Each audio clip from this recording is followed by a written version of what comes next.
on dit que c'est sous l'impulsion de l'Amérique, c'est-à-dire pas de Trump, mais de l'Amérique. Donc, que ce soit Trump ou Biden, c'est l'Amérique. Et que Trump, réélu, pour nous, pour les Africains et pour le monde, c'est une leçon importante de démocratie et de témérité pour dire qu'il ne faut jamais lâcher prise. C'est-à-dire la détermination, ça paye toujours, la détermination et le travail payent. Et beaucoup ne pouvaient pas imaginer, voir, surtout beaucoup en Europe, et les gouvernements européens en particulier, ne pouvaient pas s'imaginer que Trump revienne parce qu'il n'en voulait pas, parce qu'il a des positions souvent assez très favorables à l'Union européenne. Mais ce n'est pas leur volonté qui compte, c'est la volonté du peuple américain, comme pour dire Trump est président des États-Unis. La première chose pour Trump sera de défendre les États-Unis, de défendre, ou du moins de faire recouvrer aux États-Unis sa grandeur. Et ça, ce n'est pas moi qui le dis, c'est Trump qui le dit. Et la grandeur des États-Unis, ça ne passe pas par la RDC. La RDC pour les États-Unis pourrait s'avérer être ce qu'on dirait un détail de plus. Parce que on n'est qu'un partenaire parmi d'autres partenaires, même si c'est un partenaire très stratégique. Mais en dépit de cela, considérer que la position parfois des États-Unis vis-à-vis de notre pays a été assez questionnable, notamment par rapport à la question à l'Est. Et si demain la RDC ne fait rien pour changer la donne en termes de rapport de force sur le terrain, ne vous attendez pas à ce que Trump vienne pour travailler à notre place, et encore moins lui. Et parce que Trump pourrait être un président du genre qui pourrait encourager les forces vives à se prendre en charge. Parce que vous savez que c'est quelqu'un qui n'a pas beaucoup d'estime et de considération pour les chefs d'État africains. Dans la mesure où lui ne peut pas comprendre qu'on ait des chefs d'État républiques, mais qui sont là à malmener leur population, à ne rien faire pour défendre leur population ou faire développer, faire avancer leur pays, sinon que leur propre cause individuelle. Donc si quelqu'un pense que le retour de Donald Trump au pouvoir sera ou pourrait être un avantage pour un quelconque chef d'État africain, là il se trompe. Parce que je viens de le dire, je pense que si quelqu'un pourrait en tirer bénéfice, ce ne sont pas les chefs d'État africains dont leur gestion et de leurs États respectifs et ce qu'elle est. Mais par contre, il peut donner de l'eau au moulin de nos sociétés, c'est-à-dire la société civile, c'est-à-dire le mouvement citoyen, le mouvement de contestation même par rapport au pouvoir établi en Afrique. Donc ne nous leurrons pas sur cette question. Non, nous n'avons rien à gagner en faveur de cette élection. Mais par contre, le gouvernement congolais, puisque c'est de lui que vous parlez, doit être conséquent. Parce que M. Trump ne sera pas tendre envers eux. Il n'est pas du genre, c'est pas un applaudisseur. C'est quelqu'un qui pense qu'il a tout eu dans la vie et il pense que tout le monde doit se battre, mais lorsqu'on est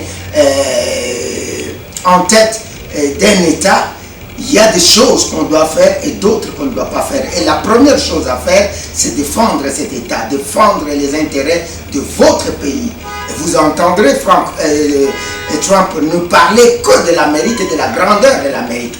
Et c'est ce que Trump pourrait demander au président africain et particulièrement au pouvoir de Kinshasa, à la mesure où il ne tolérera pas, et ce n'est pas à lui de nous dire ce que nous devons faire ou que nous ne devons pas faire.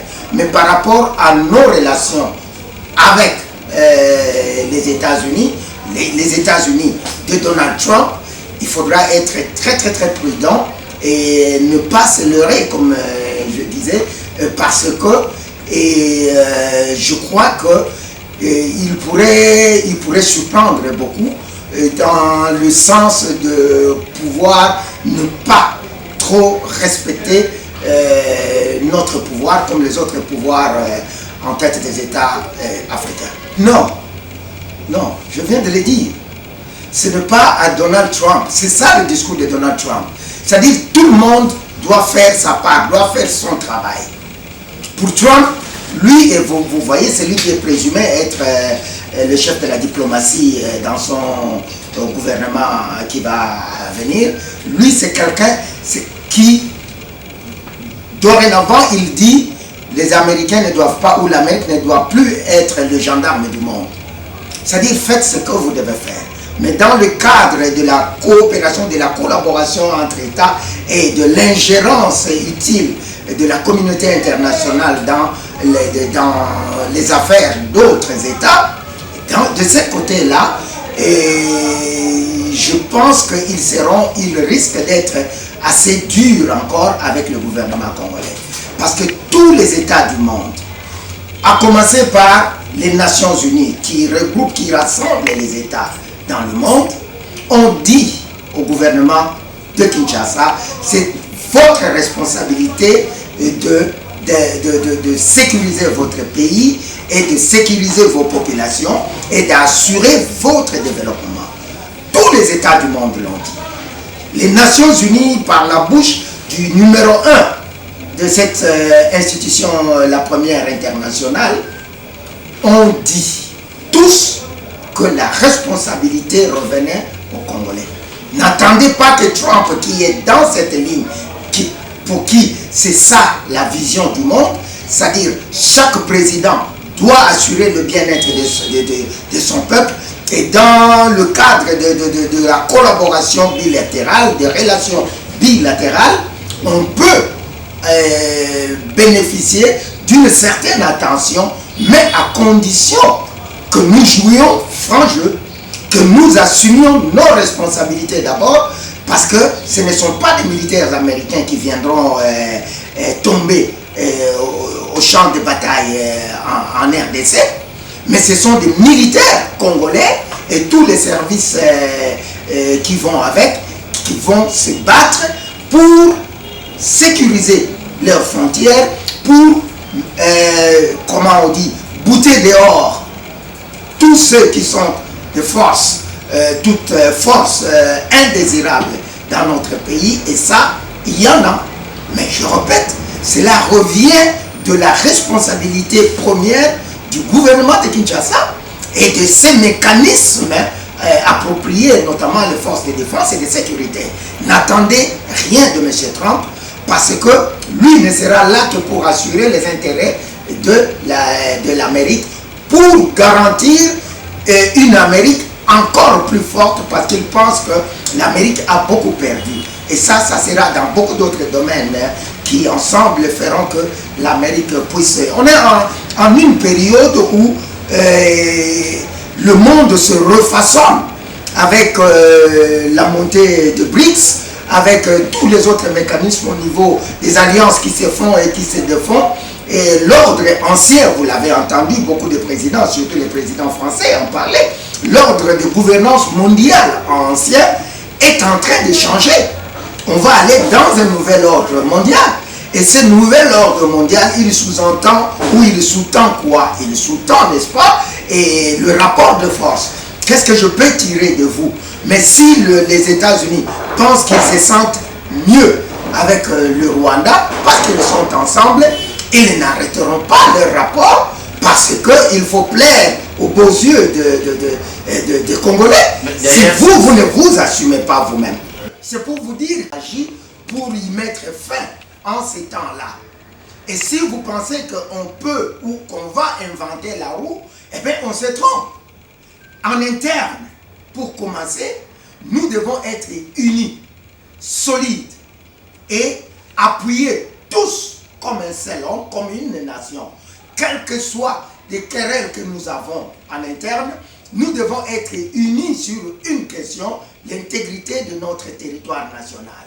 Mais pour que cette unité soit et qu'elle soit consolidée, il n'y a qu'une voie, il faut la stimuler. Mais pour la stimuler, il faut qu'une initiative soit prise. Mais qui prend cette initiative? C'est le numéro 1 d'entre nous. Et ce numéro 1, c'est le président de la République, Félix Tshisekedi. Et c'est à lui donc de s'assumer, de prendre la situation à bras le corps et de comprendre qu'il n'y a pas deux solutions pour sauver notre pays, à moins qu'on ait autre chose à l'esprit. Mais sinon, la seule voie, la première, c'est d'abord de créer un front commun en interne autour de lui. Parce que qu'on ne se leurre pas, il n'y a pas deux chefs d'État dans notre pays, il n'y en a qu'un. Et la responsabilité de sécuriser et de veiller aux intérêts des Congolais et de la nation congolaise incombe à Félix Tshisekedi. Et à lui de s'assumer parce que c'est lui qui sera mis devant la barre demain pour savoir, pour nous dire qu'a-t-il fait de cet héritage qu'il avait reçu. Je pense d'abord que ça c'est du simplisme où on sait c'est quoi gérer une nation. C'est quoi être responsable d'une nation où on ne le sait pas. Et ce ne sont pas de beaux français, de belles formulations, de tout ce théâtre que nous voyons.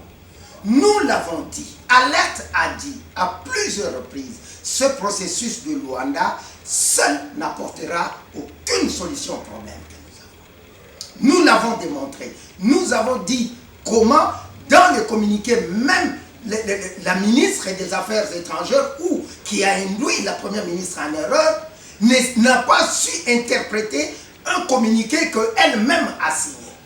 C'est incroyable le dernier communiqué de Luanda, où vous voyez clairement que comment on appelle, Kagame n'est pas avec vous dans ce communiqué, c'est-à-dire le Rwanda n'est pas avec vous. Mais vous venez, vous dites à la face du monde, non, Kagame a pris l'engagement, il va quitter. Et au lendemain, il vous flanque à la figure une position contraire à celle que vous avez inventée. Et aujourd'hui, il y a quelques heures, sinon quelques jours, la ministre des Affaires étrangères était encore à Goma. Ils y étaient pourquoi? Pour le lancement du mécanisme du cessez-le-feu. Mais le cessez-le-feu, il est où? Ça, c'est le vrai problème qu'on a. Les cessez-le-feu, vous le voyez où? Parce que nos populations à l'Est continuent de mourir. Et les forces autres que les forces régaliennes de sécurité et de défense de notre pays sont en train de gagner du terrain. On nous dit qu'il y en a qui se réjouissent d'avoir récupéré peut-être une localité par des forces régulières. Mais qu'est-ce que c'est que récupérer une localité? Pourquoi ou comment l'avez-vous perdu? Nous sommes la société civile. Nous sommes au courant de tout ce qui se passe. Mais il y a tellement de spéculations à l'officiel. Vous voyez un porte-parole du gouvernement qui vient vous raconter parfois des choses qui sont totalement à l'opposé de la réalité. Et ça, c'est devenu même à la mode d'ailleurs. Alors qu'en réalité, on devrait regarder la chose en face et trouver des solutions qui soient des solutions durables et conséquentes. Kamere, devant le perchoir, il s'attaque à la première ministre. Est-ce que c'est ça la façon de faire? Nous sommes un État. Il y a des mécanismes, il y a des canaux de communication. En toute responsabilité, si la première ministre était là, qu'elle était interpellée, on pourrait lui poser des questions, qu'elle se justifie. Mais vous êtes là, comme seul, entre vous, vous commencez à crier alors que vous avez... Eh bien, la seule chose qu'il aurait fait Vital Kamerhe, c'est d'initier une motion de défiance, qu'il fasse tomber la première ministre de ce gouvernement, parce qu'il a considéré que c'était une faute extrêmement grave, puisque ça l'est. Mais est-ce que la faute commence par là? Est-ce que l'Assemblée nationale joue son rôle? Non. Mais bien sûr que c'est du populisme pur et simple. Et ça, c'est répugnant. Nous ne pouvons pas accepter pendant que nous sommes dans une situation catastrophique. Ce qu'il a dit sont des choses réelles, mais la façon dont il l'a dit n'est pas correcte. Soyons corrects envers nous. Ne cherchons pas de la popularité.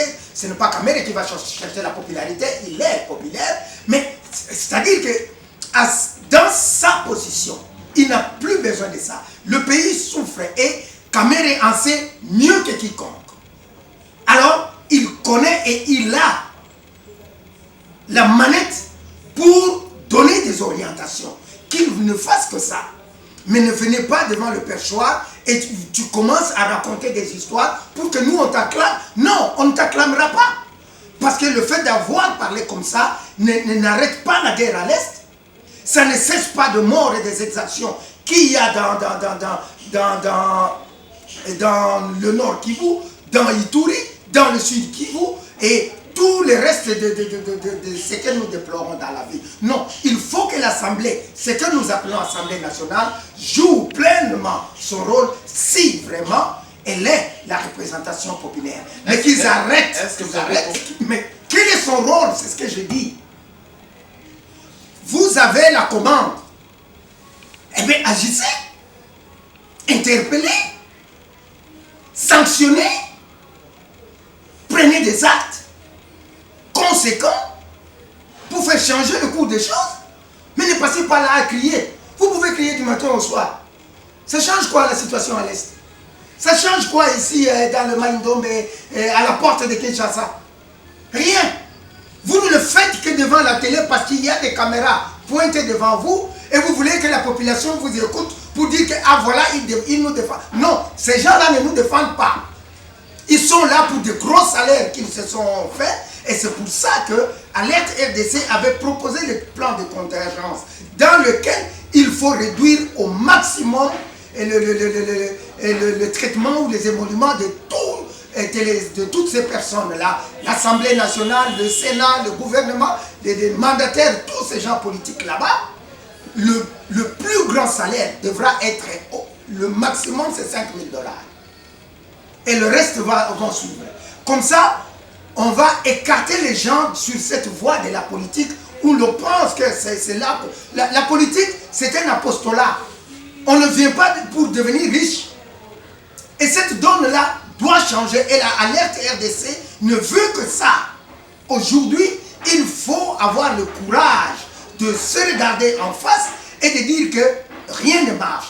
Rien ne marche parce que la politique est devenue ce qui paye. Donc, c'est-à-dire qu'il faut venir dans la politique, vous pouvez voler impunément, vous pouvez détourner. Et vous voyez, aujourd'hui, on déplore tout ce qu'on déplore là. Vous voyez cette mesure, je ne sais pas moi comment la taxe qu'ils ont pris dans la ville de Kinshasa. Est-ce qu'ils ont adressé le problème? Ces pauvres policiers ou autres agents qu'ils ont placés dans la rue pour réguler un peu, si vraiment ils régulent la circulation, et ça restera jusqu'à quand? Ils vont tenir combien de temps? Parce qu'on n'adresse pas le vrai problème. Le vrai problème c'est quoi? C'est la corruption. Le vrai problème c'est quoi? Ce sont les détournements. Tous ces gens-là sont des voleurs à 99%. Ils détournent les deniers publics. Et vous voulez que le pays marche? Non, il ne va pas marcher. Vous voulez qu'il n'y ait pas d'embouteillage? Bien sûr qu'il y en aura. Pourquoi? Parce que les routes ne sont pas construites. On vous donne de l'argent pour construire les routes, vous détournez. On vous donne de l'argent pour faire donner de l'eau aux gens ou de l'électricité, vous détournez. Et après, vous passez à la télé pour vous vanter et donner des justifications. Vous croyez que nous sommes des cons? Eh bien, il viendra un moment où la population devra se prendre en charge. Il faudra qu'elle comprenne que, eh bien, et ceux à qui ils ont laissé prendre le pouvoir, ils n'arrivent pas à jouer leur rôle. Et qui doit le faire? Eh bien, quand on est fatigué, on est fatigué. Je suis désolé.